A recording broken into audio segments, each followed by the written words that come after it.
buenos días a todos, los asistentes a la sala de audiencias del Consejo de Estado y a los cibernautas que siguen esta transmisión vía streaming a través de www.consejodestado.gov.co.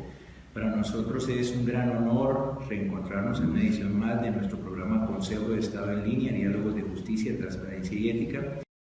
El invitado de hoy es abogado de la Universidad Católica hace muchos años, es magistrado del Supremo Tribunal de Justicia de la provincia de Santiago del Estero en Argentina, es magíster de la Universidad Austral de Buenos Aires y candidato a doctor en Humanidades en la Facultad de Filosofía y Letras de la Universidad de Tucumán.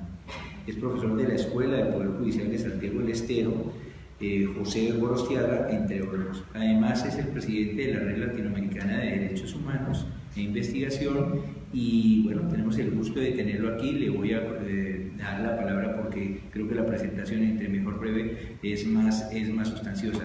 Doctor Yundar, bienvenido. Muy bien, muchas gracias, profesor Briceño, y para mí es un verdadero honor estar aquí presente en este alto tribunal de la República de Colombia y fundamentalmente darle un saludo a todos los presentes y dar agradecimiento al presidente del cuerpo, el doctor Germán Buble Escobar, al vicepresidente Ramiro Pasos, a los integrantes de la unidad de comunicaciones, Juliana Cárdenas y Giovanni González, y también quiero saludar a dos consejeros con los cuales tengo mucho contacto académico, como es el doctor Jaime Orlando Santofimio Gamboa y la doctora Sandra Lizeth Ibarra Pérez.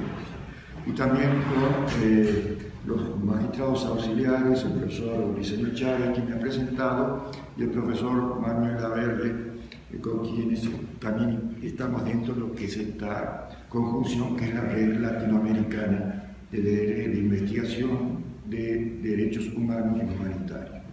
El tema que les propongo hoy que conversemos es la correcta estructuración de la sentencia y dentro de ella uno de los pilares fundamentales para justamente alcanzar el objetivo de que una sentencia judicial, sea cual fuera el fuero en que se dicte, sea lo menos derrotable posible, ya sea porque si es un tribunal inferior pueda ser en los recursos interpelada o pueda ser revocada, o como pasa en estas altas cortes que por lo general tienen la última palabra en el país, pueda tener algún defecto que pueda afectar algún derecho fundamental o algún derecho humano y pueda en el contexto generar la responsabilidad internacional del país.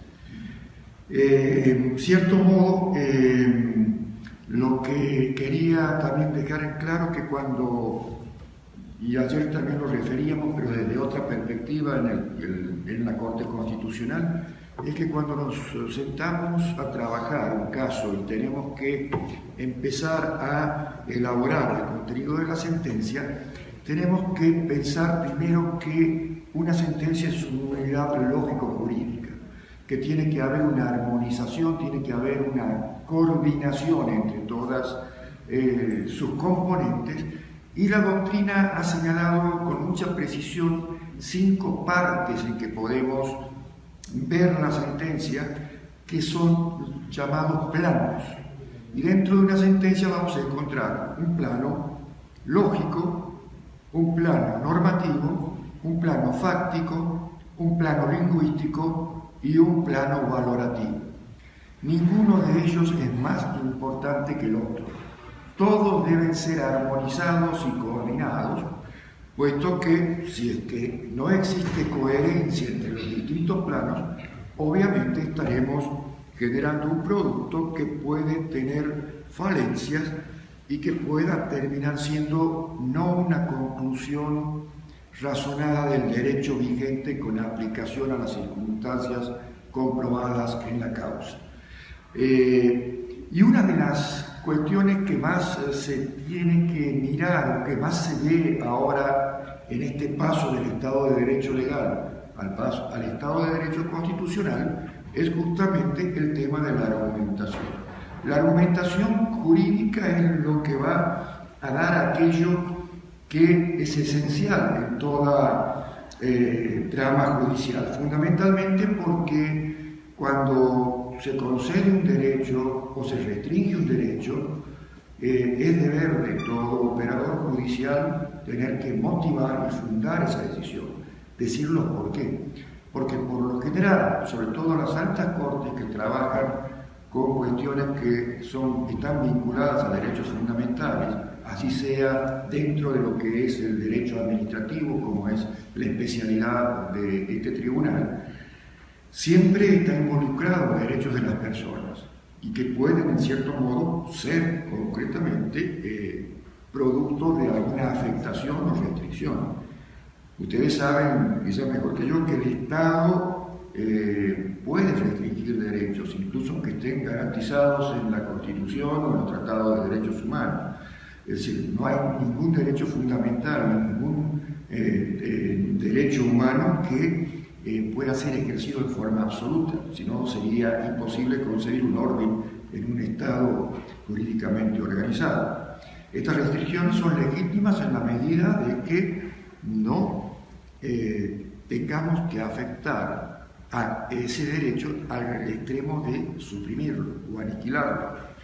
Por eso se habla de restringir derechos y no de anular o aniquilar derechos. Cuando el Estado, por ejemplo, pone determinadas tasas tributarias o impositivas, sabemos que es una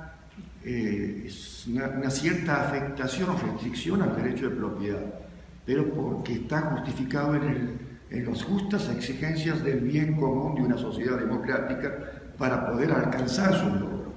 Obviamente que lo que se debe cuidar es restringir ese derecho de propiedad, pero si se pone una tasa desproporcionada que puede afectar prácticamente la plenitud de ese derecho, entonces ya no estamos hablando de una restricción, sino estamos hablando prácticamente de una confiscación, que es en ese caso cuando desde el modo tributario no es algo que esté autorizado dentro del Estado a restringir. Se podrá confiscar en otras circunstancias, como por ejemplo en casos delictuales, contrabando, etc. Pero en casos tributarios no. Siempre, por lo general, y todos los países lo tienen establecido, los tributos o las cargas son proporcionales, ¿no es cierto?, de modo tal que no afecte ese derecho de propiedad.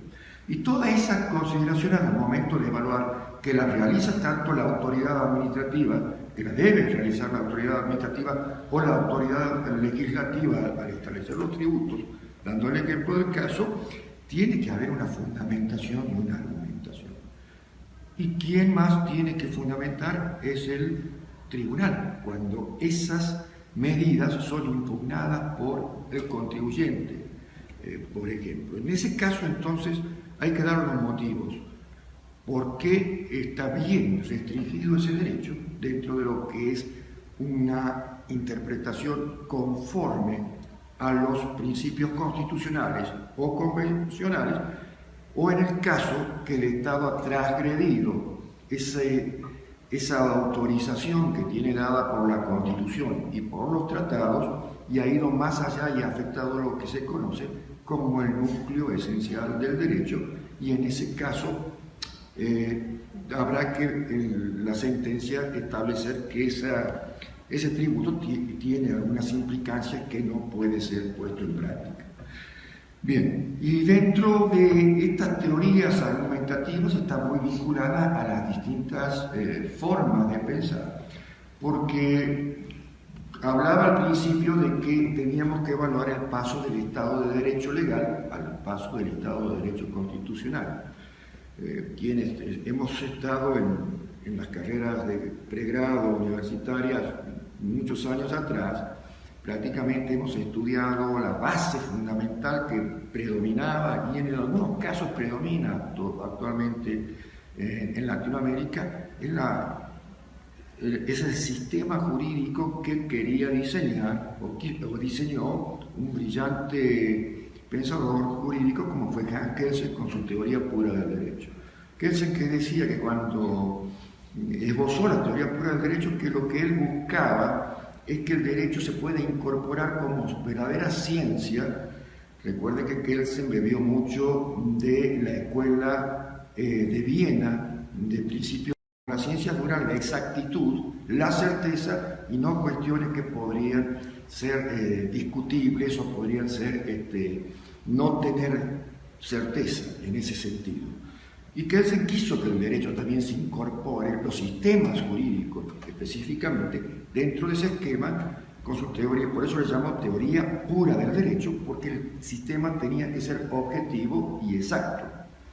Por eso se pretendía que toda la configuración de las cuestiones jurídicas estén determinadas exclusivamente en los códigos o en la ley, que la condición de validez de la ley era que haya sido emitida conforme a los procedimientos de la ley fundamental, que era una constitución en la cual establecía quién era la persona, el cuerpo competente para hacerlo, y en base a que haya sido establecida desde esa competencia, la ley era válida. No importaba tanto la justicia del contenido. Por eso siempre se aplicaba muchas veces y se decía, bueno, lamentablemente se juraba cumplir con la ley cuando se asumía un cargo público o un cargo de magistrado, y en la mayoría de las universidades a las facultades les llamaba, de derecho se las llamaba ciencias jurídicas, justamente por esta gran interrelación que tenía la enseñanza del derecho a esta cuestión. Y miren, si no sería así que se estudiaba la ley en varios años. Por ejemplo, creo que aquí también, con lo que he conversado con mis colegas, los derechos civiles tenían 4 o 5 años seguidos, el derecho laboral igual, el derecho penal de igual modo, pero constitucional era un solo año, y a lo sumo se tenía alguna otra materia que se podía ver alguna cuestión vinculada como ser derecho político, pero la relevancia se le daba a la ley. El derecho era la ley. Después de las catástrofes de la Segunda Guerra Mundial aparece el Estado de Derecho, se reivindican los derechos humanos dentro de un contexto moral y ético, y allí entra a jugar la moral, que antes, dentro de la concepción kelseniana, la moral era extrajudicial, extraderecho. Todo lo que era moral no podía formar parte del derecho, solamente lo positivizado en la ley era el derecho. Y el derecho pasa a ser no solamente la ley, sino que se empiezan a incorporar los principios. La Constitución deja de ser modelos de organización estatal en cuanto a las competencias que tienen que tener los estados, y con algunos ciertos derechos que establecían las concepciones liberales generales, y pasa a aplicar lo que es el principio pro homine, en el cual está inserto un gran contenido moral. Se incorpora lo que se conoce, y se pasa del conocimiento teórico, donde el derecho solamente es descubrir lo que está en la ley, a descubrir aquello que va a respetar y va a proteger la dignidad humana, lo que se llama el principio pro homine. Y seamos tribunal constitucional o no lo seamos tribunal constitucional, estamos obligados a velar por la aplicación del principio pro homine, porque es un mandato constitucional, sobre todo Colombia a partir de la Constitución de 1991, y además Colombia ha firmado la mayoría de los tratados y lo ha ratificado de protección y tutela de los derechos humanos. En ese sentido, ¿cómo debe tratarse de analizar estas cuestiones? Cuando están involucrados dentro del tema no solamente reglas jurídicas, sino también están principios constitucionales y convencionales, entonces ya la interpretación sola no alcanza. Hoy hay casi una unanimidad, sobre todo de estas teorías neoconstitucionalistas, que son las que por lo general trabajan los tribunales que hacen control de constitucionalidad, referido a que las reglas se interpretan y los derechos se argumenta, porque es la importancia que se tiene en la justificación al momento de restringir o conceder los derechos que hablábamos anteriormente. Y bien, estaría empezando a desarrollar, para no quedar un poco corto, con los principales exponentes. Vamos a hacer unas líneas generales y después sí me gustaría dejar unos minutos para conversar con todos ustedes. El primero de los autores que vamos a abordar es Theodor Fibek. Theodor Fibek fue un filósofo jurídico alemán también un poco que empezó a poner en tela de juicio el pensamiento positivista. Empezó a plantear que básicamente el problema que debían resolver los jueces eran realmente los problemas y debería darse prelevancia al problema que se le traía y no a tanto pensar en el sistema. Hablábamos anteriormente de la teoría pura, que hablaba de un sistema de preocuparse que sea objetivo y exacto, en el que el juez prácticamente no tenga muy poca actividad en cuanto a interpretativa y básicamente haga o realice el texto de la ley. Aquí no, aquí ya Fibek empieza a decir, primero comprendamos el problema. La construcción de una jurisprudencia es el problema que se trae para que se le dé una verdadera respuesta. En ese sentido, si bien sigue perteneciendo al pensamiento de una lógica formal, Fibek ve concretamente que lo que se debe tratar de volver es aquellos argumentos de la retórica y cita dentro de sus conceptos los lineamientos que ya venía esbozando Aristóteles, Cicerón en Roma y Vigo. Los revitaliza y dice que el jurista debe tratar de ver cuál es el problema, indagar sobre el problema que tiene la cuestión jurídica, y la construcción de esa jurisprudencia debe hacerse primero partiendo del problema y no desde la mirada del sistema. Porque si nosotros, ustedes seguramente lo han estudiado muy bien también, que proponía el silogismo jurídico kelseniano, ¿qué daba primero? ¿Qué era la primera premisa que tenía? Hablaba de la premisa normativa, posteriormente la premisa fáctica y luego la conclusión normativa en esa subsunción. Aquí Fibek dice no, ahí partimos del sistema y lo que aquí tenemos que resolver es el problema. Si realmente queremos resolver el problema en base a esos ítems que les voy poniendo en la diapositiva, tenemos que tener ¿qué? Argumentos. Primero, descubrir el problema y tener argumentos para volcarlos y para poder encontrar la respuesta. Y esos argumentos a él les llamo tópicos. La tópica, como estaba concebida en la filosofía, era un conjunto de ideas, conjuntos de argumentos que se tenían que volcar a dar soluciones al problema. Con esa argumentación del problema, Fibek decía que después debía recurrirse entonces en la búsqueda de los elementos del sistema jurídico para poder llegar a la que era la construcción de la jurisprudencia, y con eso se estaba en cierto modo solucionando el problema jurídico, pero a partir de esas tópicas que en definitiva eran esas ideas o esas argumentaciones que se tenían para dar respuestas a los problemas planteados. Entonces, esa respuesta, por eso se habla de que, y escribió un libro fundamentalmente de la tópica jurídica. A partir de allí se empezó a cambiar la forma de pensar en Europa y luego también llegó aquí a Latinoamérica, pero mucho más tarde, y empezaron, basados en Fibek, a aparecer otros autores que fueron revitalizando el tema de la argumentación. Ya no iban a verlo como Fibek directamente sobre exclusivamente el procedimiento desde el problema o desde el sistema, sino que empezaban a a mirarlo con mayor profundidad, sobre todo porque se empezaba a incorporar los instrumentos internacionales de derechos humanos, en los cuales empezaban a jugar con fuerza los principios, y los principios, vuelvo a decir, debían ser argumentados desde lo que era la problemática de la dignidad humana.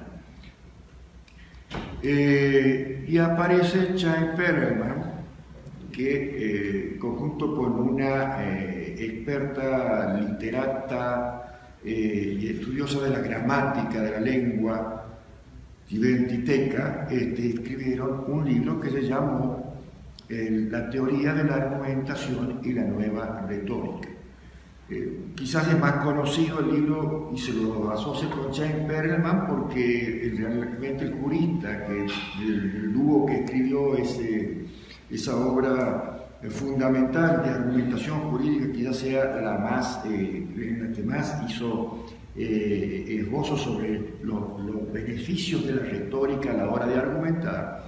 Se lo conocía más a Perelman por ser justamente jurista que a su colega por el tema de que era literata, pero los aportes de Silvia Pipeca fueron muy importantes porque le dio todo el aporte que desde la lingüística iba a formular para el tema de la argumentación. Recordemos que la argumentación, y esto lo que trata de rescatar Perelman, es la famosa retórica griega, pero una retórica que había sido un poco manoseada, podríamos decir así, que se había perdido confianza, porque ciertos precursores del sofismo griego, la filosofía tendía siempre a alcanzar la verdad. En cambio, con los sofistas un poco comercializaron estas técnicas y con un gran poder de persuasión, porque en definitiva la argumentación es persuadir al auditorio. Si yo les hablo aquí y quiero fijar una tesis, obviamente que si no logro convencerlos, habré fracasado con mi argumentación. La argumentación exitosa es aquella en la cual el orador, mediante la retórica, mediante tenga un buen discurso que le permita que el auditorio se vaya convencido. Muy bien. Buenas noches. En una hora típica, el día de hoy, por todos los compromisos que tenemos desde la red latinoamericana con otros cursos que venimos dando y transmitiendo para toda Latinoamérica. Comenzamos la clase de hoy de la correcta estructura de la sentencia para la resolución de los casos. Con mucha satisfacción les digo que hoy entramos en la última clase del módulo 2, así que las clases subsiguientes ya estaremos entrando en otro plano de la sentencia, terminando lo que son los contenidos del módulo 2, que es el plano lógico. Pasaremos al plano fáctico de la sentencia en el módulo 3. Así que, bueno, hoy tomando y recogiendo todo lo que hemos hablado desde el concepto de lógica, pasando por la lógica jurídica, la argumentación jurídica, el razonamiento judicial, vamos a ver algo esencial como corolario de este módulo, que es el deber de fundamentación y motivación de las sentencias judiciales. Un deber que está contemplado en todas las cartas magnas de los países latinoamericanos, casi a nivel mundial. Casi no se conciben que los tribunales técnicos, y hablo de técnicos para distinguir de lo que en muchos casos hay, que son los tribunales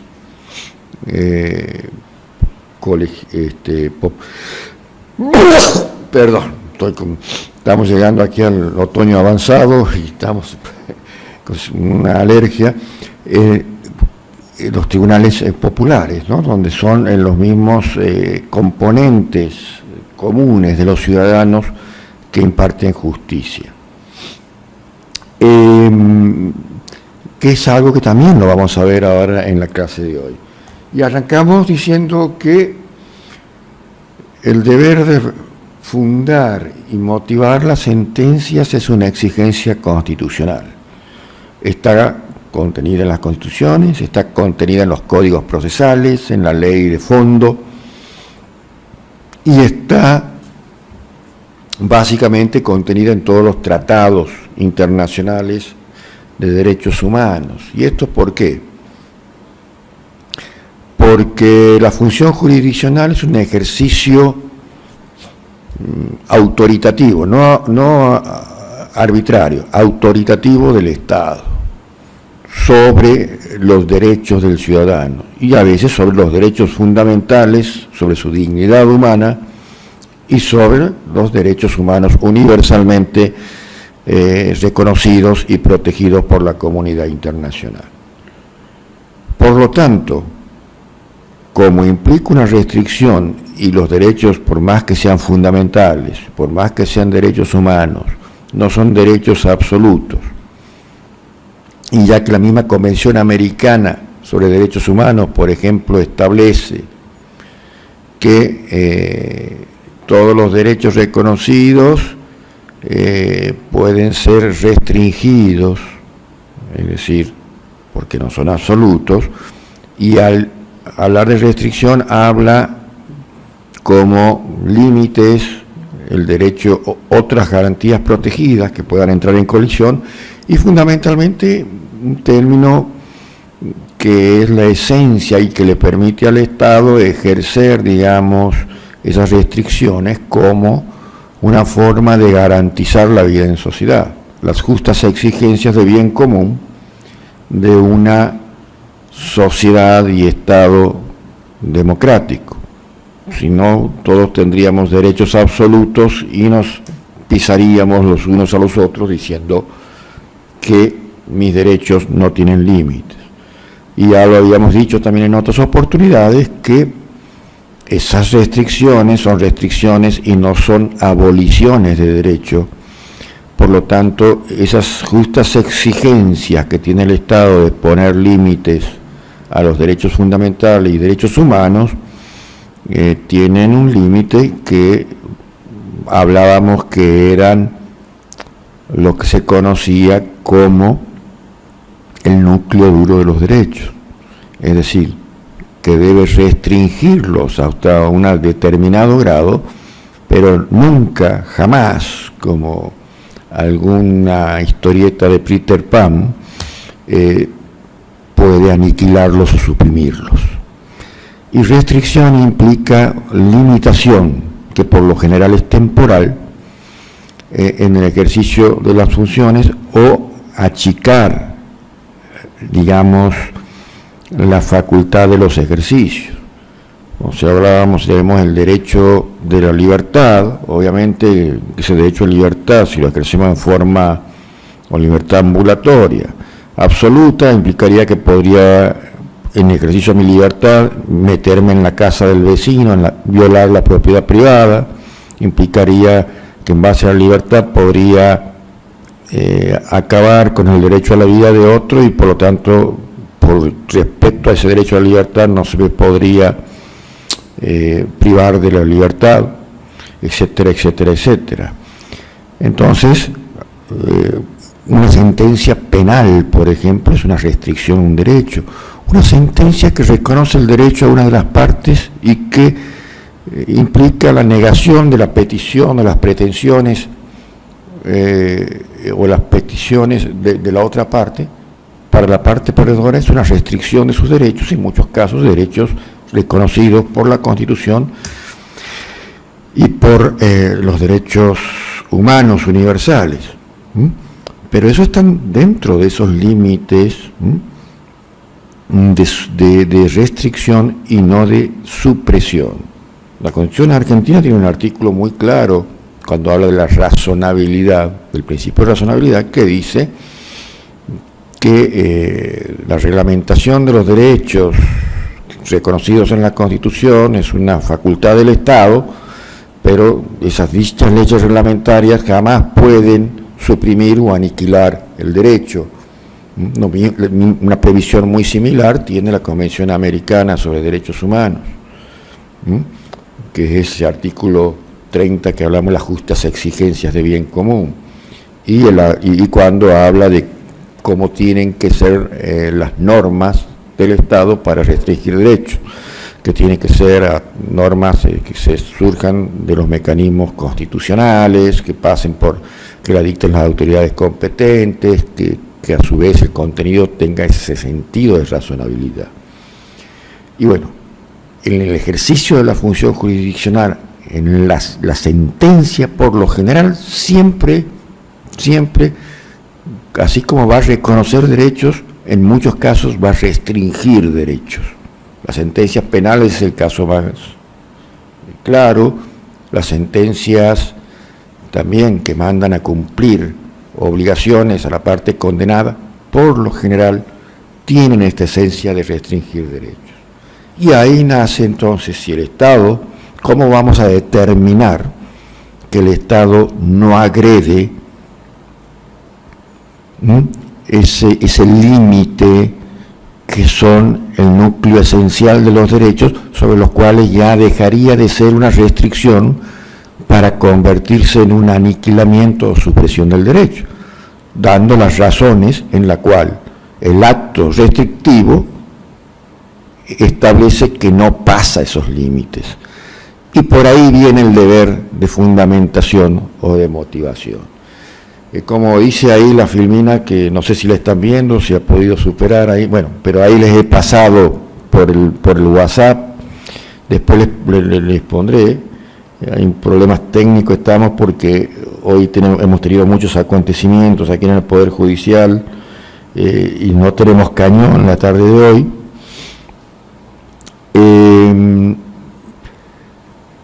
El deber de fundar los pronunciamientos implica una labor rigurosa selectiva, un obrar agudo, sagaz, que obliga a una afinación creciente y abarcativa, capacidad de discernir para descartar las pruebas inconducentes y los argumentos superfluos y obtener un fallo basado en la realidad de los hechos litigiosos, que confieran punto final a un conflicto en un marco de paz con justicia, sin olvidar la interpretación previsora o consecuencialista del método válido para despejar el camino de lo justo a seguir, tanto en la interpretación de la ley como en la Constitución.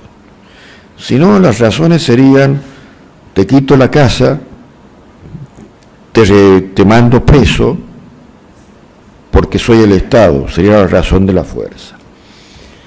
Pasamos a la segunda, y ahí está, el juez es un órgano de jurisdicción, como decíamos nosotros. Entonces, cuando emite una decisión, tiene el deber de juzgar.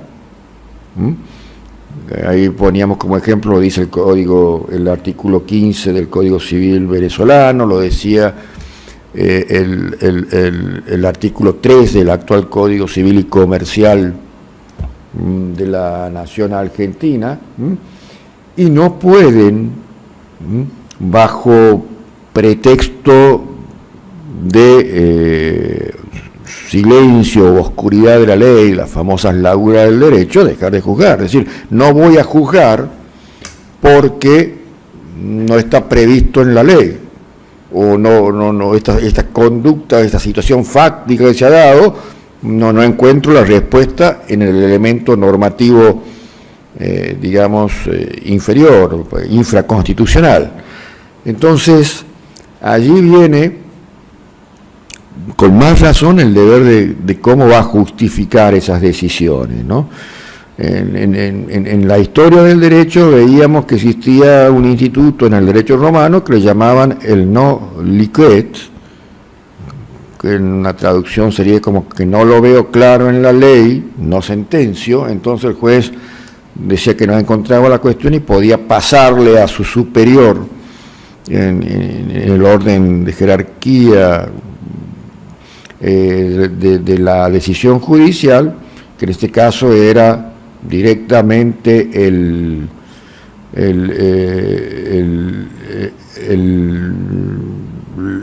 tribunal del revisor, o incluso podía llegar hasta el mismo emperador romano en la época del imperio, en la época de Justiniano, que decida él, porque él no encontraba respuesta en lo que era el Codex Iure Civil.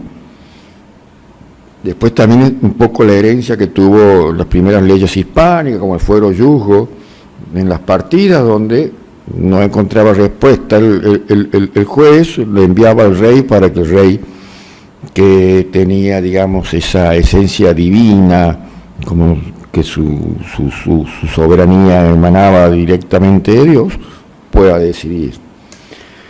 Pero esto no pasa dentro de los sistemas jurídicos actuales, por lo tanto el juez investido constitucionalmente debe decidir así no encuentre la respuesta normativa en los códigos. Y ahí es donde se empieza a ver esa necesidad de justificar las decisiones que está dada, con la fundamentación y la motivación según se la considere sinónimos o no.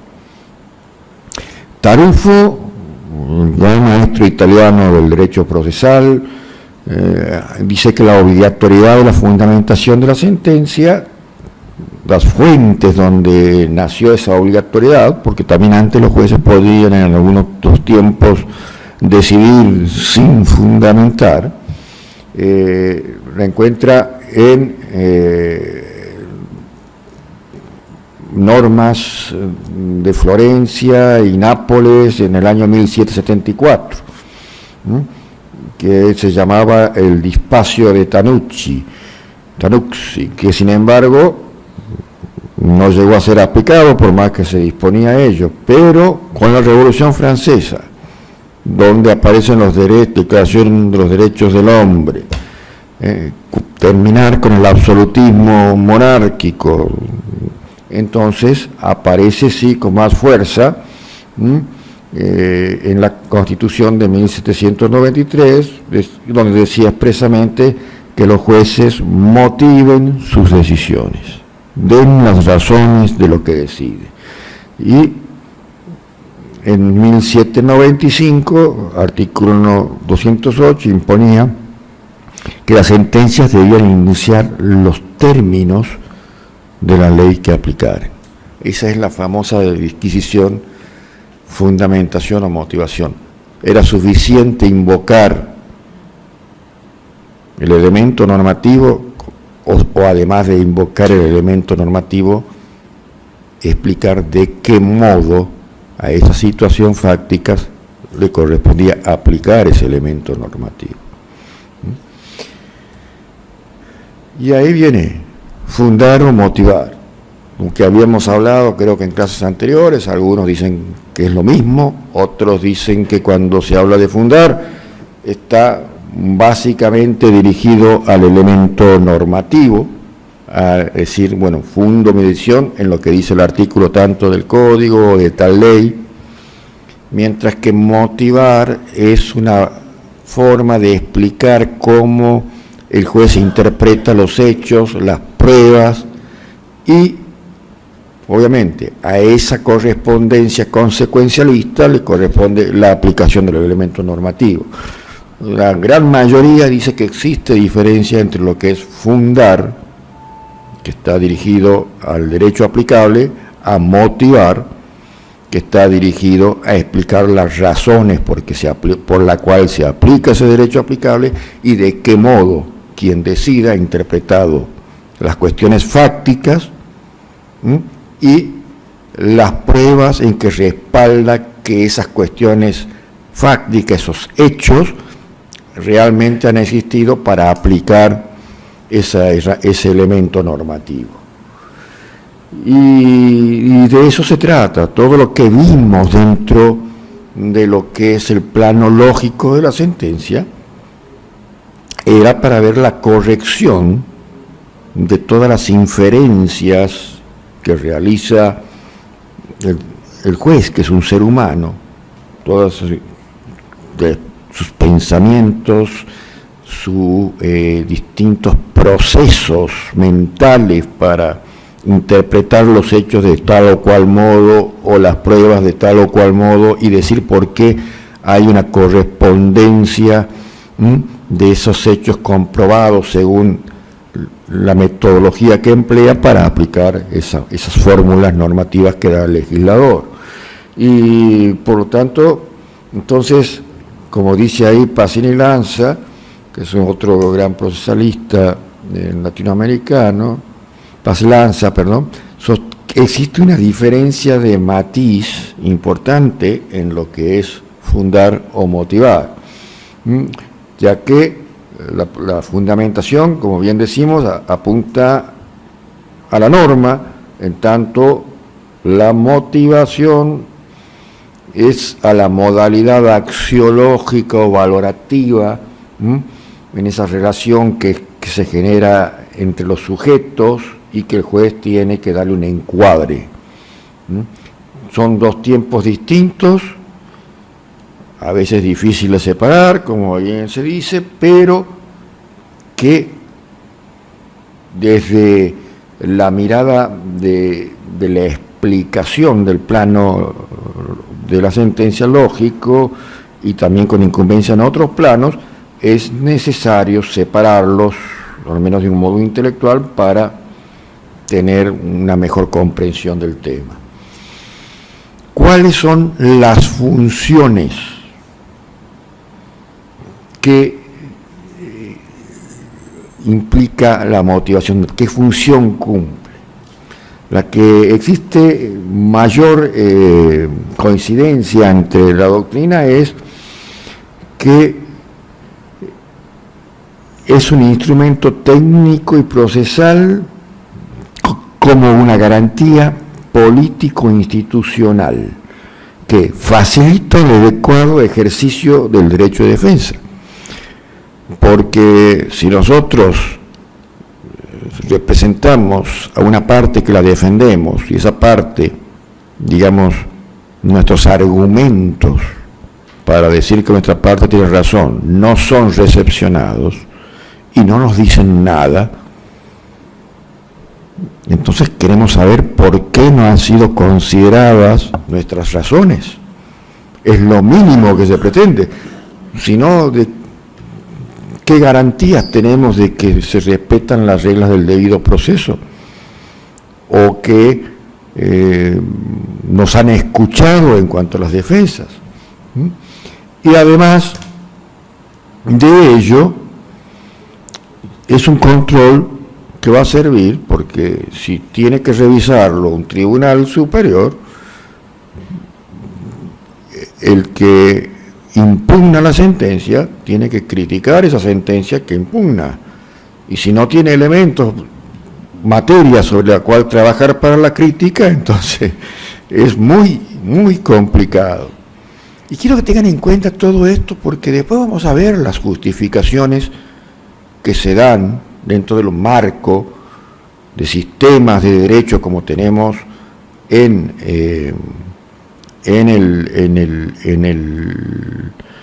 los sistemas jurídicos latinoamericanos, heredados de la justicia del civil law europeo o la justicia de derecho continental y no del common law, cómo introducir el juicio por jurado.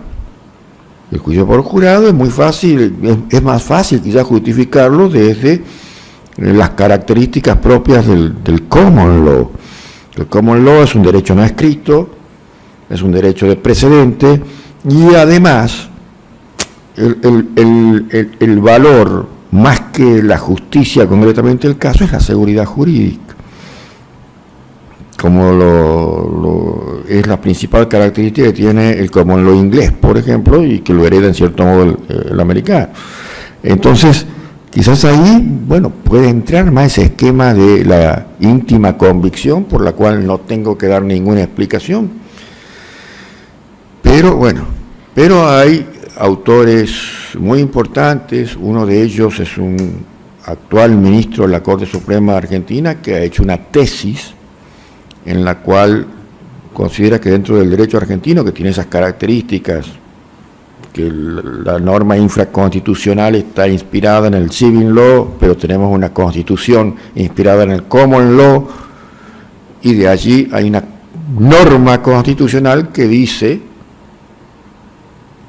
que en Argentina se debe aplicar el juicio por jurado, que nunca fue aplicada en años, y en los últimos años hay una tendencia a decir que hay que respetar los estándares de la Constitución, porque las sucesivas reformas que ha tenido la Constitución a lo largo de los años nunca ha tocado esa obligación que impone que existan los juicios por jurados, populares, no técnicos.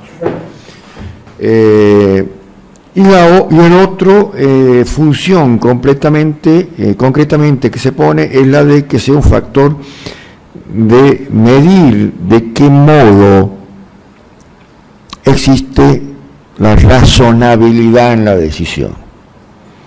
Si no tenemos motivación, no podemos saber si una sentencia es razonable o no es razonable, porque desde qué factor lo vamos a juzgar. El mismo problema que tiene el Tribunal Superior si no tiene fundamentos el Tribunal Inferior para examinarlos y decir esta sentencia es razonable o no es razonable, y se aplican todo lo que vimos de la correcta reglas del correcto pensamiento o la sana crítica racional o la argumentación es que no impliquen, digamos, premisas o silogismos que se escondan tras una falacia, y que sean soluciones que no pasen ese test de razonabilidad. Entonces, esa es la garantía del debido proceso fundamental. ¿De qué me sirve un debido proceso? Que se me respeten todas las reglas para llegar a una sentencia, y que en la sentencia me condenan y no sé por qué. Diga, bueno, anda a ver, surge de lo que se ha aprobado, se ha discutido, pero no se lo dice de qué modo se lo aplica.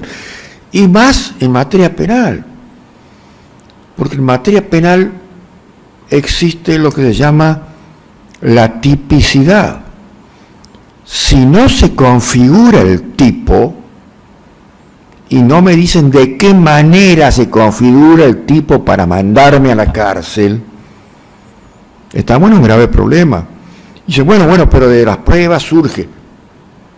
Pero a veces los tipos son... Y hablamos de la dureza de la sentencia y cómo se relaciona con la duda razonable. Si hay simplemente un culpable o inocente, sin razones. Bueno, digamos, dicen, bueno, el abogado tendrá que haber visto el desarrollo de los testimonios, de ahí va a surgir. Y sí, bueno, pero van a ser apreciaciones subjetivas, que seguramente el defensor va a decir que no reúne las condiciones de certeza y no le va a poder pedir explicaciones al jurado. Porque el jurado tampoco sabe de tipos, porque no son técnicos. No sabe de tipicidad, no sabe de conducta típica, jurídica y culpable. Y no sabemos si se va a estar juzgando desde lo que es la legalidad del tipo penal o de concepciones morales subjetivas que puede tener esa persona del jurado. No es que esté en contra, pero sí veo que hay ciertas incompatibilidades, y vamos a ver que también hasta en la Corte Interamericana hay algunas contradicciones, ya que hablamos del principio de no contradicción, ¿no? Vean todo lo que hablan de la necesidad y de la garantía esencial que es la fundamentación y motivación de la sentencia, para que después veamos cómo esto cae y se destruye con la aplicación de la íntima convicción en un jurado. Pero Pero no estoy, repito, ni a favor ni en contra, cada uno haga la apreciación después.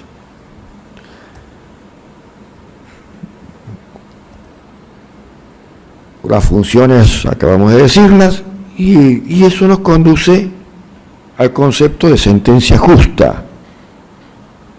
Seguridad jurídica o justicia. Venganza o justicia.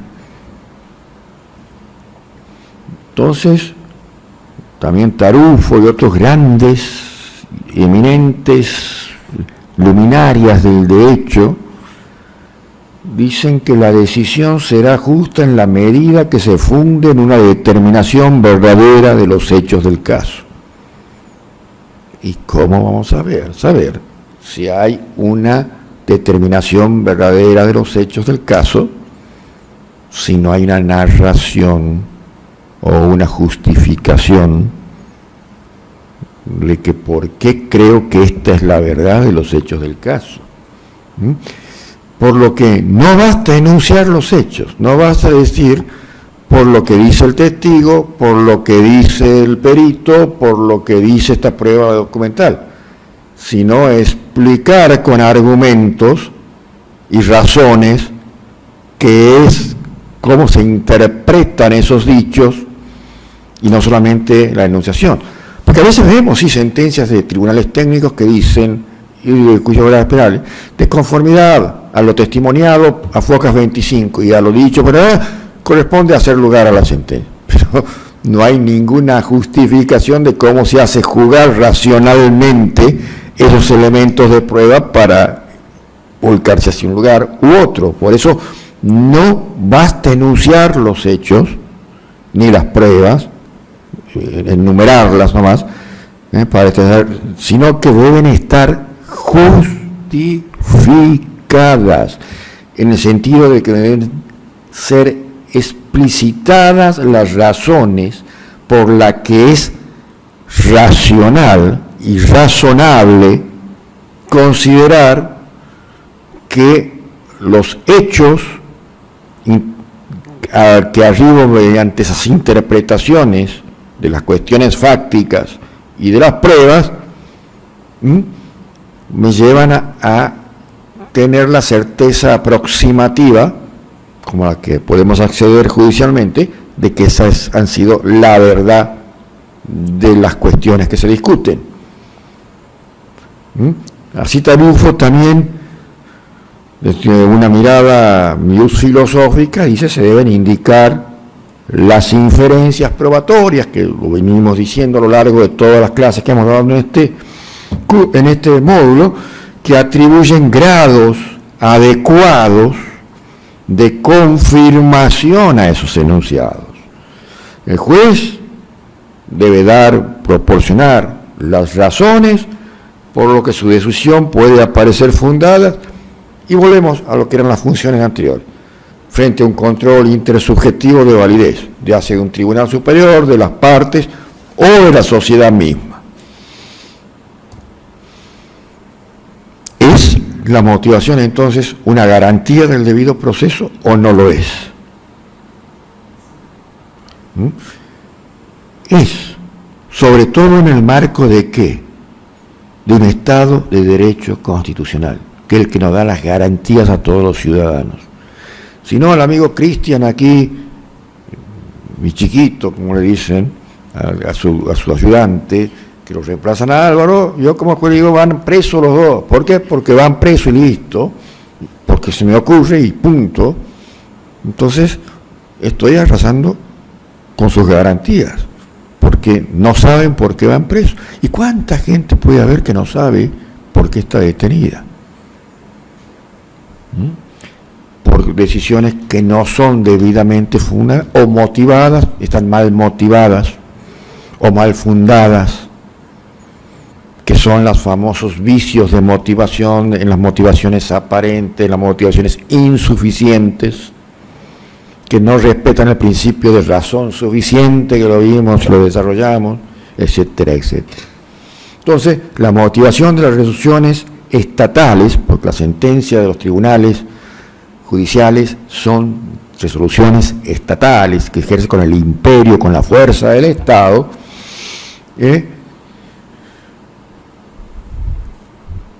ha ingresado dentro de esa zona inexpugnable que es el núcleo duro del derecho de las garantías que hablábamos al principio, que las protege, las garantías del debido proceso, o no, frente a ese poder estatal, porque si bien los derechos fundamentales y derechos humanos no son derechos absolutos, tampoco la facultad de restringir derechos del Estado es absoluta como contrapartida, porque cuando esa restricción pasa ciertos grados y se mete en el núcleo duro de las garantías, está violando derechos constitucionales, están inobservando la Constitución y están inobservando la protección de la dignidad humana que exige la comunidad internacional y que los estados voluntariamente se han sometido a respetar al firmar un tratado, un pacto o cualquier otro instrumento de protección de derechos internacional, de derechos humanos. Entonces, allí estamos con esa importancia y como dice allí la lámina, es un principio jurídico político que da la posibilidad de control de una de las actividades estatales más importantes, como es la actividad jurisdiccional, porque esa actividad va a determinar la suerte de la vida, de la salud, de la fortuna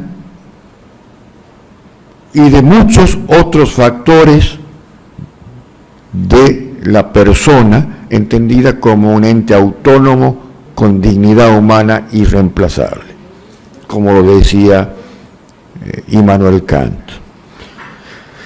Entonces, vean la importancia que tiene, vean lo que es el tema de la razonabilidad y las sentencias arbitrarias. La única forma de determinación es examinar las justificaciones, si realmente son suficientes o no en una afectación de derechos, que puede estar permitida por la Constitución o transgrede esos límites o permitidas por los enunciados de los estándares internacionales de protección de derechos humanos.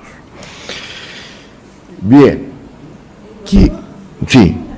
¿Tiene un micrófono, por favor? Le dan a la doctora acá.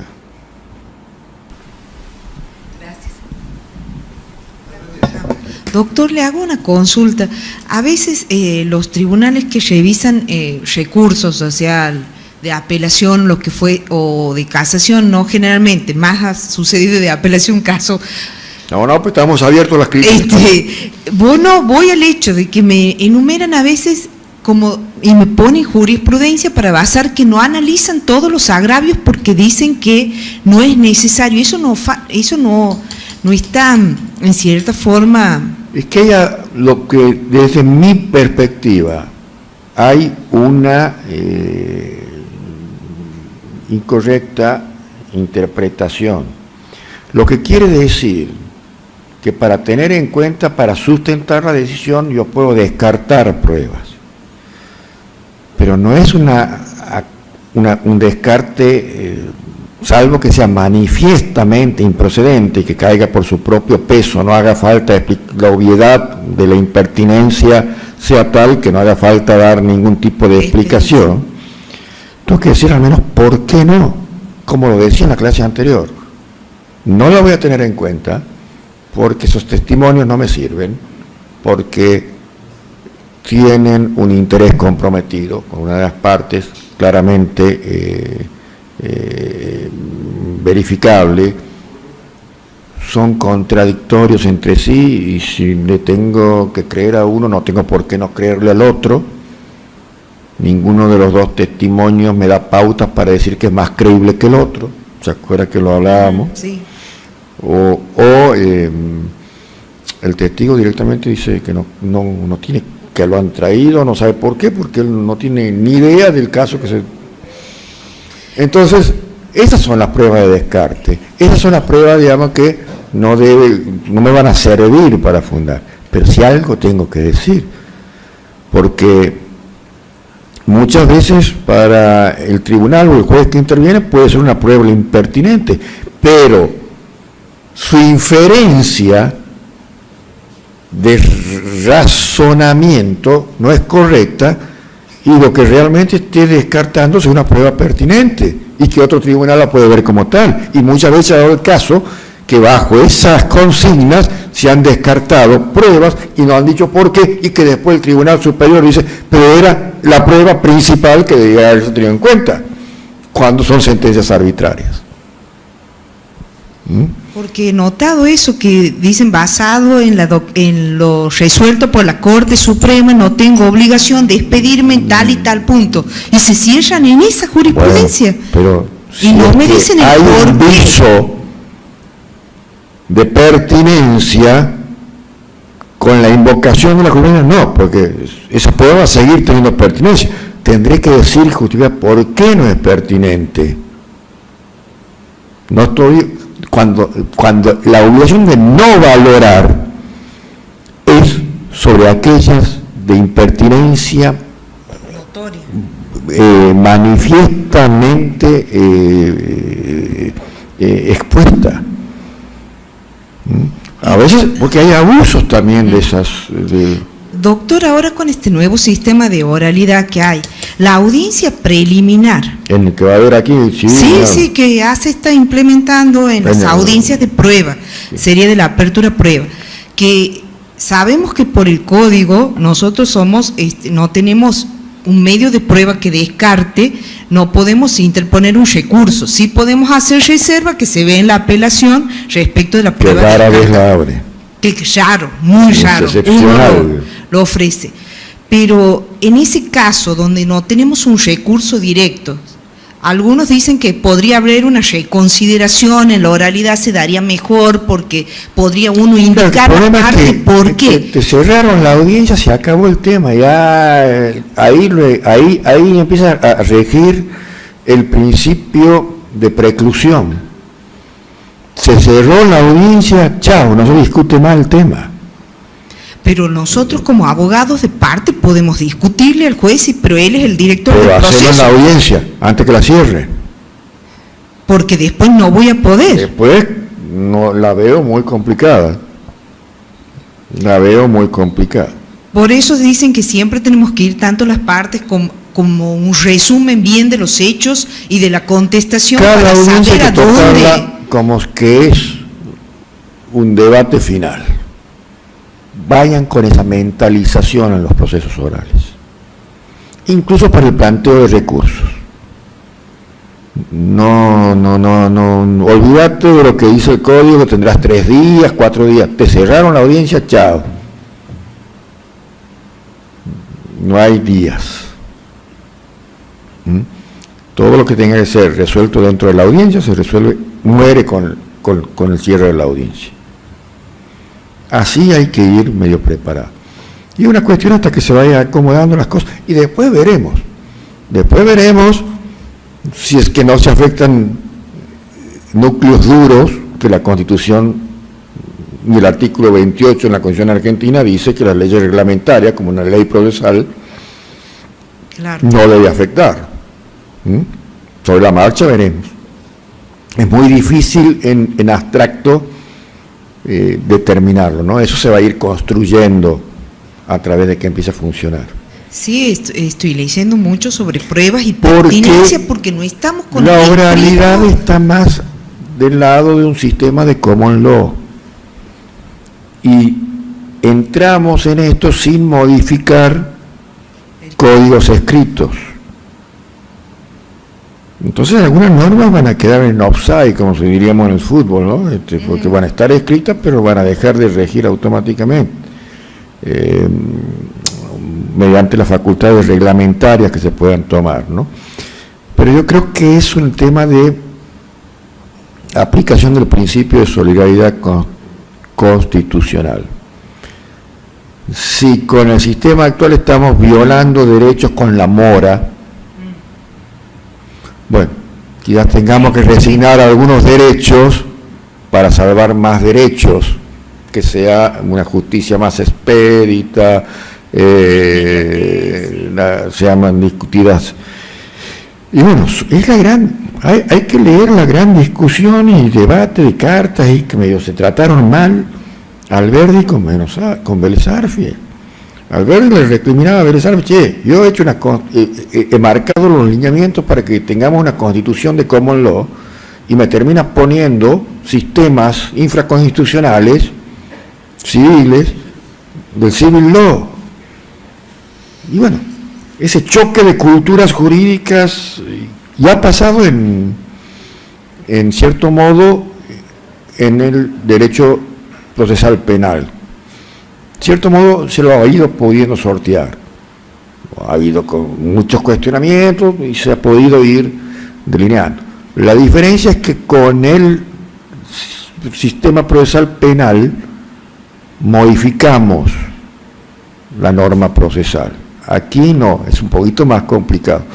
Pero creo que, bueno, hay fuertes fundamentos que argumentan que no es necesario reformar en materia civil. Otros dicen que no. Aquí estamos optando por pero no sé si con el tiempo va a haber que hacer algún retoque si es que haya alguna afectación, ¿no? Y que algún abogado que maneje bien la argumentación puede decir: miren, aquí se está violando el debido proceso, ¿o no? Entonces, habrá que esgrimir razones. Así que hay que estar preparado para esgrimir razones. Exige tanto del juez como de las partes, los abogados, de todos saber más de cómo argumentar. Los operadores tienen que estar preparados. ¿Y cómo resolver? Los jurisdiccionales y sobre todo los administrativos, ¿no? Que son los que van a fijar las audiencias, que van a... porque, bueno, el esfuerzo es válido en la medida de que realmente se acoten los tiempos de proceso, se terminen con las moras que hay, sobre todo, y la más preocupante de todos, los juzgados de familia, donde hay más vulnerabilidad concentrada, y todas estas cuestiones, ¿no? Pero lo importante es que la motivación y la fundamentación es una garantía constitucional. Es una garantía que hace el principio jurídico político de la posibilidad de control de todas estas cuestiones que venimos hablando, y la fiscalización no solamente de las partes y los sujetos, sino de toda la sociedad y la ciudadanía, que muchas veces estas normas singulares, que son las sentencias, afectan al contenido general. Obviamente que siempre las motivaciones van a estar vinculadas a un contexto. Lo que hoy es un deber de motivar correctamente de este modo, seguramente no era igual que 100 años atrás, y no lo será dentro de 100 años después, porque siempre está dentro de esa perspectiva contextual de lo que, digamos, es la concepción histórico-política por la que atraviesan las sociedades sobre las que se rigen. Y esta es, por ejemplo, también los dos grandes sistemas de common law y de civil law que se han venido atravesando la historia según las sociedades insulares. Se presentaba especialmente por Inglaterra, que después llega a través de sus colonias en América, o las continentales, que también llegan a América a través de España, heredadas del derecho romano, el derecho napoleónico, el derecho francés. Y civil law para un lado, common law para el otro, ¿no? Bueno, eso también va a modificar lo que son las esencias y las exigencias, esas mandatos constitucionales de deber de fundamentación. Por eso es una compresión de la garantía motivar, influye tanto en las ideas jurídicas imperantes y en el enfoque particular como la ideología política y el contexto cultural de que se parte. Por eso hablamos de culturas de sistema. Por eso aquí en la Argentina nos cuesta una constitución que va para un lado y las normas infraconstitucionales que van para el otro. Si uno, como lo.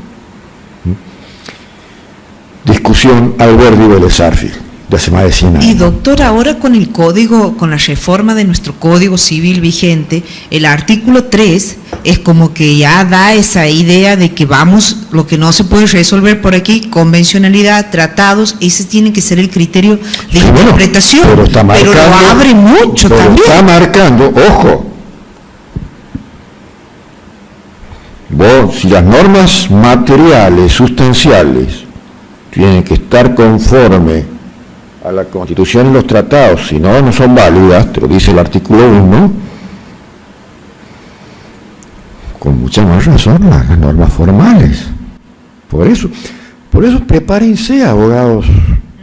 Ustedes son realmente los que, si hay deficiencias en los sistemas, si observan deficiencias en los sistemas, esperemos que no, por el bien de todos, puedan de buena fe marcar las cuestiones a corregir.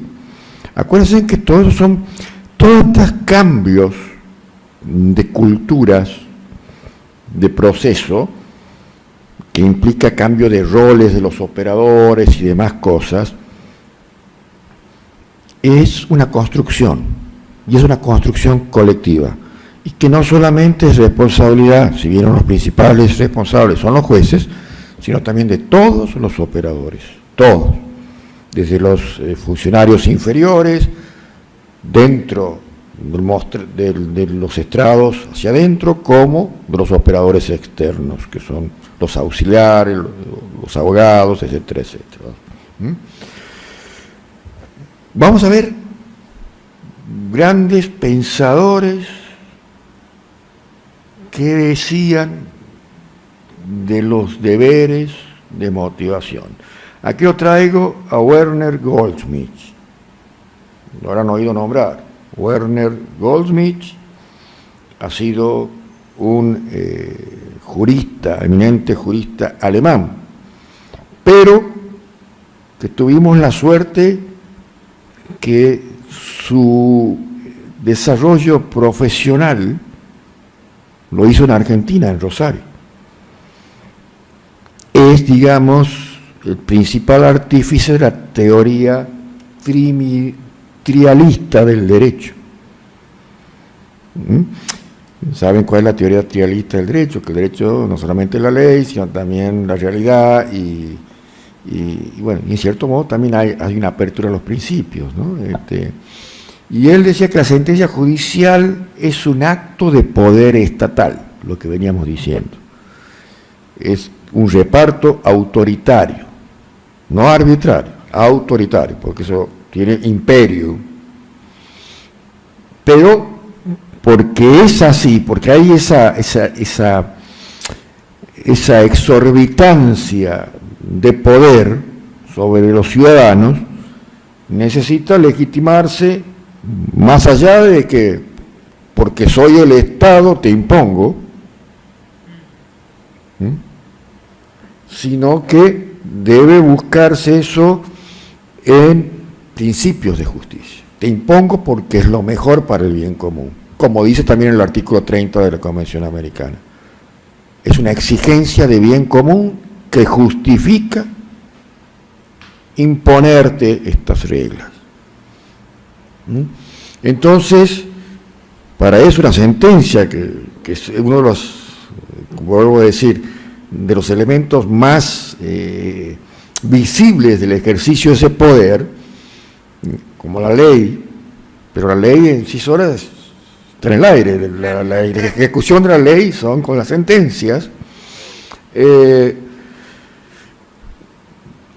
tiene que verificar esa conformidad al elemento justicia.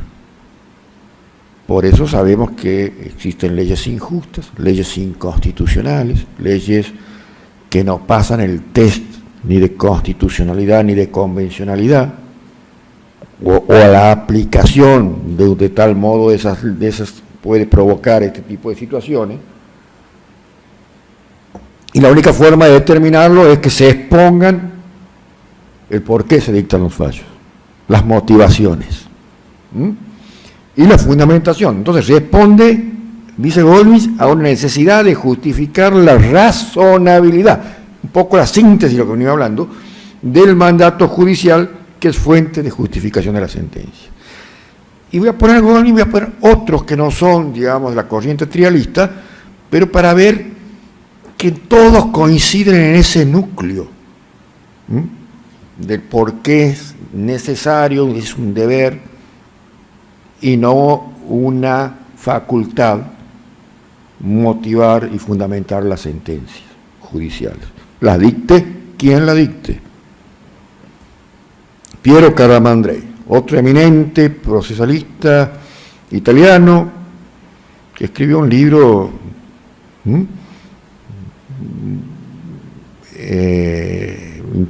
muchos libros, pero uno de ellos, El elogio a los jueces, escrito por un abogado. Elogiaba y criticaba a la vez, ¿no? Y a su vez también decía la importante función de esto que venimos hablando.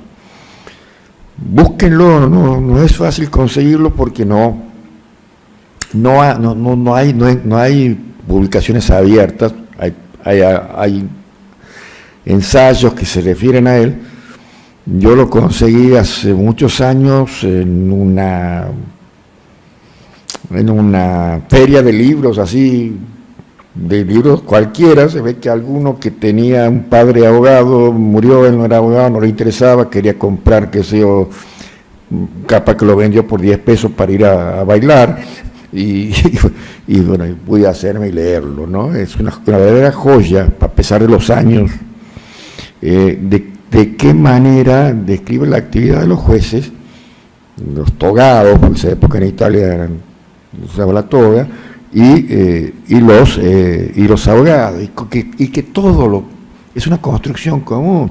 Él habla de la sentencia, sí, la sentencia la hacen los jueces, pero lo que también son los autores anónimos, quizás, que nunca se va a saber, porque no son los abogados de esas partes que han dado los elementos para que el juez quizás pueda lucirse con una sentencia. Pero si no fuera por los argumentos y pretensiones esgrimidas por los abogados, capaz que no tenían la materia prima para trabajar en esa motivación o en esa fundamentación, ¿no? Y por eso habla de una construcción común de todos los operadores, lo que hablábamos recién, con estos cambios culturales de procedimientos y etcétera, etcétera, ¿no? Y termina diciendo que la motivación es la parte razonada de la sentencia que sirve para demostrar que el fallo es justo. Si hablamos de que una de las garantías de la sentencia es justa, para Calamandrei, si no hay motivación, no sabemos si el fallo es justo o injusto. ¿Y por qué que el fallo es justo y el por qué es justo? Porque siempre a veces respondemos a una parte del interrogatorio.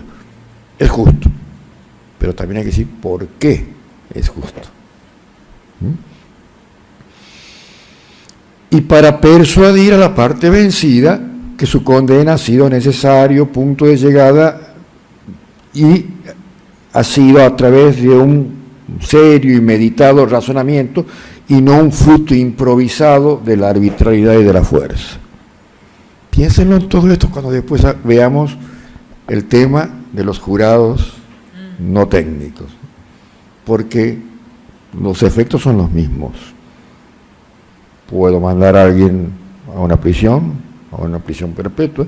En Estados Unidos hasta pueden mandar a la pena de muerte. La motivación, dice Calamandrei, constituye la parte razonada de la sentencia que sirve para demostrar que, en definitiva, que el fallo es justo y por qué es justo. No se olviden nunca, es una de las definiciones que más me gusta de motivación.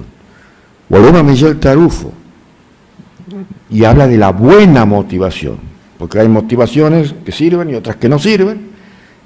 Para que sea una buena motivación debe consistir en un conjunto de argumentos justificatorios lógicamente estructurados, todo el contenido del plano lógico que hemos visto y quizás más. Lógicamente estructurado, y ahí entra la lógica formal, la lógica informal, pero no solamente nos quedamos con lo lógico, sino estructurados en forma lógica para formar una justificación racional de la decisión y que se pueda observar que posee una función esencialmente racionalizante, correctos contenidos de razonamiento, y lleva a que el juez realice un ejercicio racional y no solo se base en intuiciones subjetivas, que es la base de los jurados populares, y no justificables. Si bien el juez inteligente sabe que deberá justificar racionalmente su decisión, se puede intuir que para llegar a su fallo haga uso de criterios lógicos y racionales que finalmente deberá plasmar en la motivación de la sentencia. Y yo le agregaría también y a la aplicación de principios de la experiencia. Introducimos ahí el elemento de la sana crítica. Opinión de la cátedra, pongo opinión mía, y esta es parte de una de mis primeras sentencias que dicté hace más de 14 años como juez de este tribunal, en donde se discutía estas cuestiones de motivación y di esta definición que motivar una decisión jurisdiccional es la exteriorización de la justificación que realiza el juez o tribunal de juicio en relación a la resolución tomada, un poco tomada de las fuentes que hemos visto, y que dicha motivación está gobernada por principios de lógica y máximas de experiencia. No me quedo nada más que en la estructura lógica, los que deben ser concebidos con prudencia, rectitud, sabiduría en relación al caso concreto. Es decir, que hay que conocerlo bien al caso, a las constancias de un expediente, a las alegaciones de las partes, si son cuestiones orales, etcétera, etcétera. Expuesto bajo las reglas de los mandatos de la sana crítica racional, mediante un proceso que permite, dentro de esas explicaciones, reconstruir aproximativamente, saben que yo siempre tengo una concepción que es una verdad aproximativa a la judicial, de la verdad de los hechos, obteniendo razones suficientes para que sea la buena motivación que habla Michel Tarufo, porque si son insuficientes van a ser motivaciones aparentes, motivaciones ex cátedra, motivaciones insuficientes, falta de motivación o motivación sin suficiencia, para que los argumentos dados tengan sus soportes en las cuestiones fácticas, siempre dirigida a lo que lo pueda demostrar de sus elementos que de la congruencia de las partes, acreditadas en la causa, que le permitan aplicar. Eso nos va a llevar a una correcta elección del elemento normativo que va a ser la fundamentación.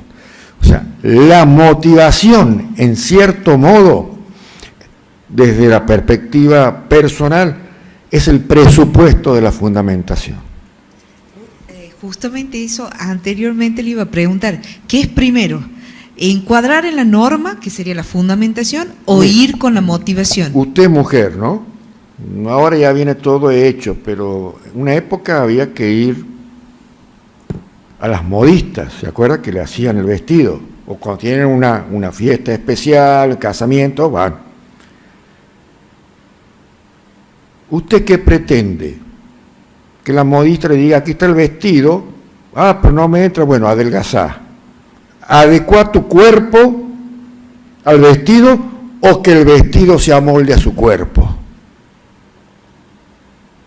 Esa es la respuesta.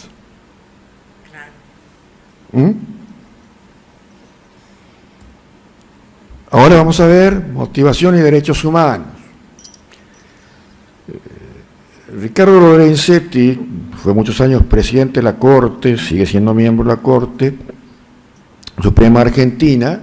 Escribió un libro en el año 2007, 2008, por ahí, que se llamó Teoría de la Decisión Judicial.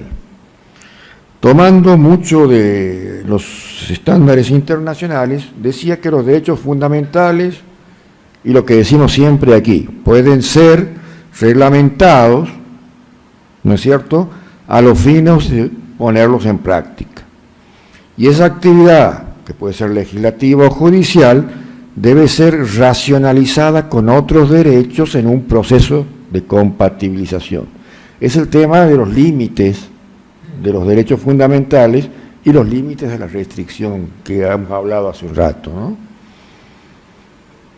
Y ahí se deben establecer límites en los cuales se pondera, porque son principios, la máxima de la proporcionalidad. ¿Se acuerda que hablamos del principio de proporcionalidad como fuente de la razonabilidad? Y de la igualdad de reparto de cargas, señalando que los límites que se establezcan no podrán afectar el contenido esencial, lo que decíamos. Sí. Lo que será cuando el derecho queda sometido a limitaciones que lo hacen impracticable, lo suprimen o lo anulan. Violación de la Constitución y de los tratados internacionales. Ahí entonces esa medida es irrazonable, por lo que estas normas limitadoras, sean leyes o sentencias, deben ser interpretadas con criterio restrictivo, buscando la menor afectación de los derechos y en el sentido más favorable a la eficacia y a la esencia de los derechos, principio pro homine o pro persona. Sigue diciendo Lorenzetti, esto es en razón que la afectación desproporcionada no es legítima, ya que debe ser utilizada para salvaguardar un interés general, lo que en la Convención Americana son las justas exigencias de bien común de la sociedad democrática. Restrinjo para salvar un interés general por las justas exigencias, por las justas, no las injustas. Para la obtención de un fin propuesto de modo adecuado, no debiendo afectar el derecho fundamental si existe una opción de menor afectación al mismo. Obviamente, si hablamos de que tenemos que usar la proporcionalidad, tenemos que usar el principio de idoneidad, adecuación y de necesidad, y de la proporcionalidad en estricto senso, que quiere, o en sentido estricto, que tenemos que buscar mayor satisfacción del derecho, del interés a proteger, buscando la menor restricción de una garantía fundamental que debe ceder en esa ponderación. Pero lo importante de esto es que lo que dice después, cuidando que la limitación no sea discriminante en el sentido de poner a una persona en situación desigual respecto a las demás, porque si no rompe el principio de igualdad en iguales situaciones, sino un fundamento razonable. O sea, lo que está pidiendo el fundamento, la motivación, aquí lo usa en sentido de sinónimo, ya que el fundamento de la medida puede ser correcto al sustentarse en un interés general, pero su implementación, al ser desigual, sin un motivo razonable, sin dar las razones, lo pongo con rojo, genera la discriminación. Y los derechos humanos es igualdad y no discriminación. La discriminación es violatoria de la Constitución, de las garantías constitucionales y de las reglas de los estándares internacionales de derechos humanos, ¿no? Y aquí entramos a hablar de todo lo que hemos hablado, de la importancia de la motivación. ¿Qué pasa con los jurados populares? Horacio Rosati, cuando fue incorporado como miembro de número a la Academia de Derecho de Ciencias Morales si no me equivoco, presentó esta ponencia que se llamó, y ahí les voy a poner toda la tesis que desarrolló. ¿Puede el pueblo juzgar? ¿Debe el pueblo juzgar? Horacio Rosati, para quienes nos ven desde otros países, es un actual ministro de la Corte Suprema, un constitucionalista muy respetado en la Argentina y actual ministro de la Corte Suprema de Justicia de la Nación. Que entre paréntesis, cómo le están pegando por cuestiones ahora algunos medios de prensa, para mí injustamente, ¿no? Y ahí la pregunta, ¿es compatible la falta de fundamentación explícita de las decisiones del jurado con la obligación de fundamentar exigible a los poderes públicos de un sistema republicano? Sintéticamente, Rosati, digamos, el núcleo dice que la fundamentación explícita para Rosati encuentra su razón de ser en la obligación de los jueces, que son representantes del pueblo en el ejercicio de un poder del Estado. Dice además, son representantes aunque no sean electivos, porque hablábamos una vez de la legitimación de origen y de ejercicio, etcétera, etcétera. Y como tienen que rendir cuenta, porque son una especie de mandatarios del pueblo para administrar la justicia, entonces deben dar las justificaciones. Pero él dice que no es idéntica la obligación cuando es el mismo pueblo el que ejerce la potestad, porque es como que vuelve a la esencia. Aquí el artículo 177 de la Constitución de la Provincia de Santiago del Estero dice que la potestad de impartir justicia radica en el pueblo y la ejerce por representantes imparciales, independientes y solo sometidos al poder de la ley y del derecho, que son los jueces. Entonces, como somos mandatarios, nosotros tenemos, los técnicos, tenemos que motivarlas, pero si es el mismo pueblo, no necesitaría, pero 15 o 20 ciudadanos de un jurado, ¿no son también representantes de ese pueblo? ¿O tenemos que decir que es todo el pueblo? La primera pregunta que me hago. Y él dice, sí, si bien también son representantes, de rendir cuentas, sí, es cierto, dice Rosati, que también son representantes asumiendo la función de modo directo, pero representantes al fin. Y van a administrar justicia. Quienes ejercen la potestad de juzgar siempre que quede asegurado el derecho de la defensa técnica del acusado. Claro, pero hablamos de la defensa formal. Usted va a ser abogada ante un jurado de enjuiciamiento de ese modo. Bueno, usted va a poder tener todas las garantías de alegar y qué sé yo. Pero cuando llegue al final le van a decir culpable. El juez que dirige, el juez técnico, lo único que va a fundamentar va a ser la pena, pero no, ustedes no le van a decir de qué modo. O sea, la motivación no va a estar. No. ¿Qué respuesta da Rosati a eso? Dice que pese a la ausencia de fundamentación escrita es perfectamente, o oral puede ser también, es perfectamente posible cuestionar una resolución de un jurado en base a la incongruencia entre precedentes o premisas que se han dado durante el juicio, como debates, pruebas, lo que yo le digo. Bueno, usted tendrá como abogado que inferir y decirle al que va a revisar la sentencia, sea un tribunal de casación, sea quien sea, un tribunal de alzada aquí en la provincia, vea, el testigo dijo esto, pero no va a poder criticar una crítica razonada a una decisión. ¿Sí? No va a decir, de lo que va a tener que armar su propia construcción de que nunca se podría haber llegado a decir que es culpable. en base a lo que usted recoge de los argumentos, de los testimonios, de las pruebas que se han hecho durante el debate. No va a revisar, solamente va a decir, eso que he dicho que es culpable, no puede ser nunca porque de tal testimonio no surge. Digamos que ahí estaría la justificación del ejercicio de defensa según Rosati, pero nunca va a saber las motivaciones internas que tiene el jurado.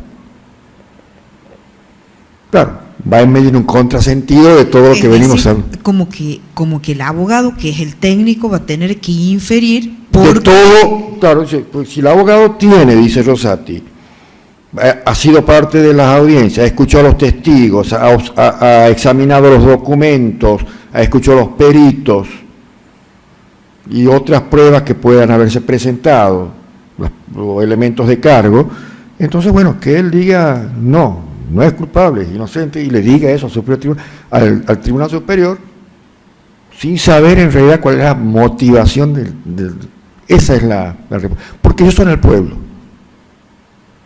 Aunque sean 10 o 15. No existe la obligación de motivar para ellos. No. O sea, nunca va a ser Es íntima expresa. convicción. Claro, nunca va a ser explícito, eso No. nunca vamos a saber nosotros.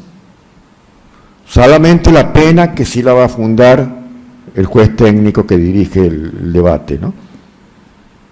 La pena, pero no la responsabilidad penal, la imputación concreta, objetiva, y la configuración de la certeza dentro del tipo penal, siendo que los jurados no son técnicos y no saben, no tienen por qué saber qué es la tipología.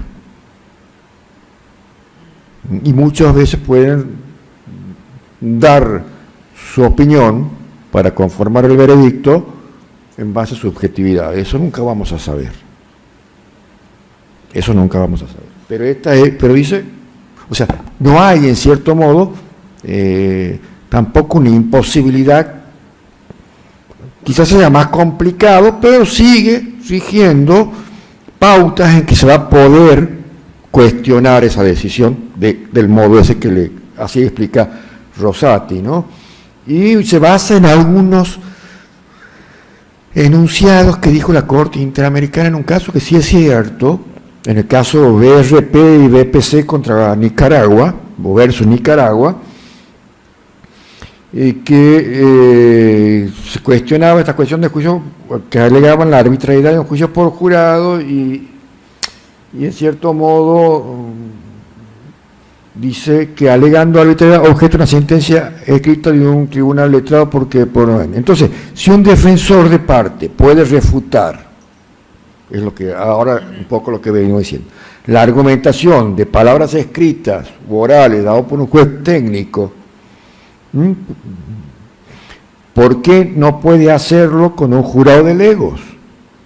Dice Rosati, si considera que incurre en la misma deficiencia.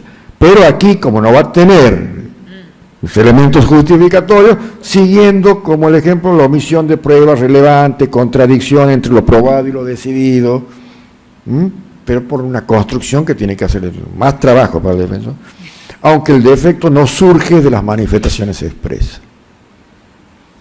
Es respetable pero discutible. Yo todavía no me cierra, porque también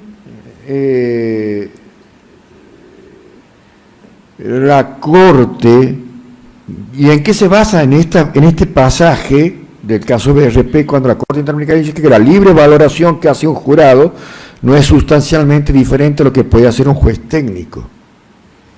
Solo la Corte Interamericana, ¿no?, que no lo expresa. En definitiva, cualquier tribunal técnico popular debe reconstruir un hecho pasado para el cual utiliza la lógica metodológica que es común a cualquier persona, pues no depende de que tenga o no formación en entrenamiento jurídico. No dice sí, para mí dice ni, pero los que son muy proclives al juicio por jurado, ahí está la validación de la Corte. Pero yo le pongo como contrapartida este otro caso de la Corte Interamericana, el caso López Mendoza. López Mendoza dice cómo conciliar, que ya ha dado la validación, si López Mendoza está diciendo que respecto al deber de motivación, la Corte reitera que la motivación es la justificación razonada que permite llegar a la conclusión. Y está hablando que debe justificar las razones. ¿En qué quedamos entonces? El deber de motivar la resolución es una garantía vinculada con la correcta administración de justicia. Entonces, cuando tenemos jurados populares que no lo hacen así, ¿no es correcta la administración de justicia? Otra pregunta. La dejo picando para que después la discutamos. Que protege el derecho de los ciudadanos a ser juzgados por las razones que el derecho suministra y otorga credibilidad de las decisiones jurídicas en el marco de una sociedad democrática. Entonces no es credibilidad de la sociedad. Todas estas cuestiones quedan en interpelación cuando hablamos de jurados populares, aunque vuelve a la base, vuelve a un pueblo sería. O sea, sí, pero a algunos a representantes, porque si fuera todo el pueblo, entonces ahí yo sí lo acepto callado, pero aquí son 10 o 15 según el número que conforman el jurado. Es como si fuera un tribunal colegiado también, no técnico. Entonces, como que eso justificaría que no apliquemos ni siquiera la ley, o la tipicidad, o la certeza. Y en el tribunal colegiado de por eso dice las decisiones que adoptan los órganos internos que puedan afectar derechos humanos, y ahí no está haciendo distinción en este fallo si son tribunales técnicos o tribunales legos, la Corte Interamericana. Habla las decisiones que adopten los órganos internos que puedan afectar derechos humanos deben estar debidamente fundamentadas. Ese estándar va en contradicción con todo lo que se pueda decir. Eso es lo que va a haber que conciliar. Ver la manera para poder, dentro de un sistema de civil law, como tenemos aquí, implementar la exigencia constitucional de common law de juicio por jurado, ¿no?